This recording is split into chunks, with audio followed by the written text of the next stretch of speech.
Assalamualaikum warahmatullahi wabarakatuh. Good morning, my students. How are you today? I hope you are always in good condition everywhere and anywhere. Okay, are you ready to study now? Before we start our class today, let me say Basmalah together.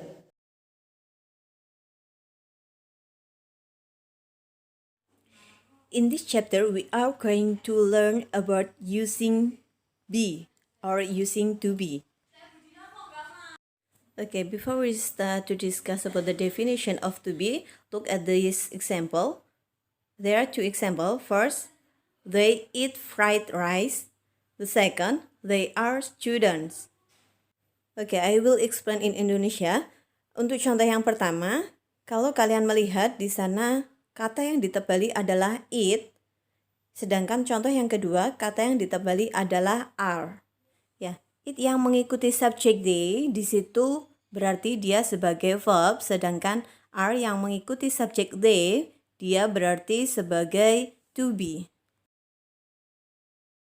Oke, berdasarkan contoh yang sudah disebutkan di atas, so what is to be? Apa yang dimaksud dengan to be?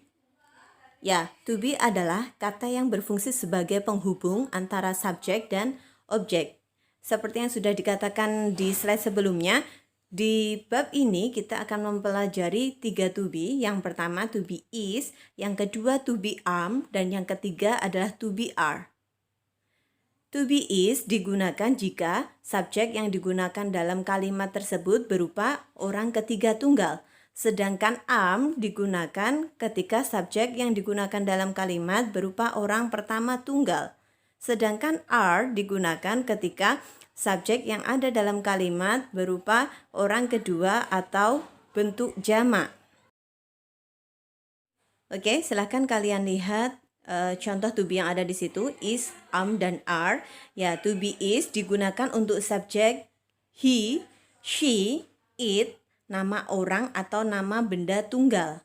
Sedangkan to be am digunakan untuk subjek I. Sedangkan to be are digunakan untuk subjek you, we, they, nama orang atau nama benda jamak.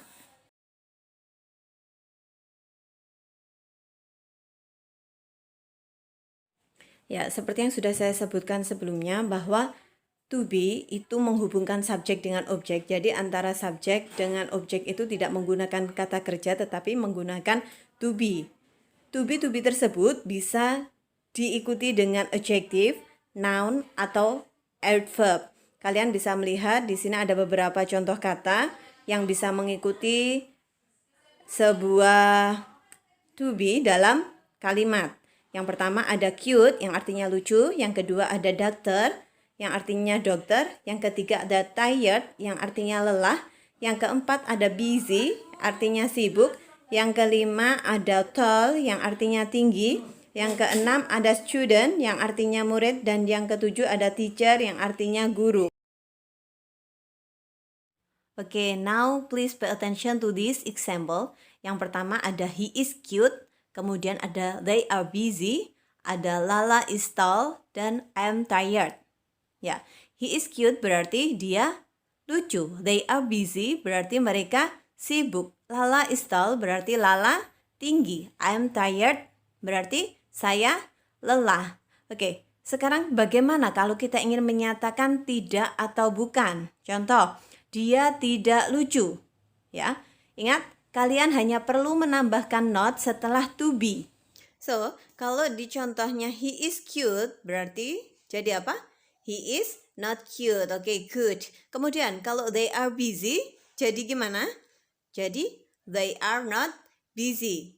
Kalau Lala is tall jadi Lala is not tall. Oke, good. And the last, kalau kalimatnya I'm tired berarti jadi gimana? Jadi I'm not tired. Oke, good.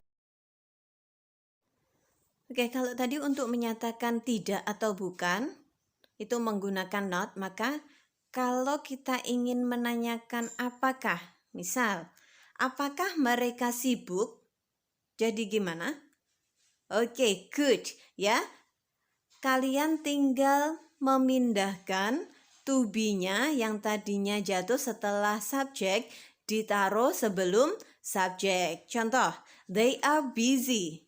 Kalau kita rubah menjadi apakah, seperti itu ya. Apakah mereka sibuk, jadi are they busy?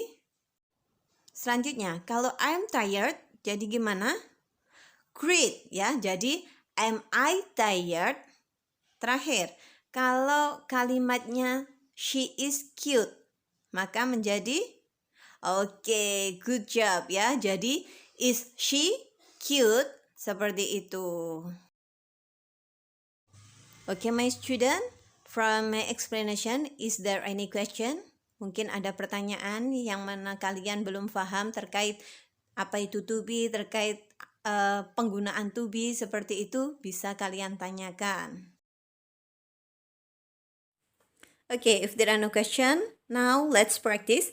Silakan kalian praktek mengerjakan ya, mengecek kepahaman kalian. Silakan kalian kerjakan soal nomor 1 sampai 10 yang mana kalian cukup menuliskan to be yang sesuai di situ ya. Sesuai dengan apa? Yang pasti sesuai dengan subjek yang sudah disebutkan. Oke, fokus sama subjeknya untuk bisa menuliskan to be yang cocok, yang tepat.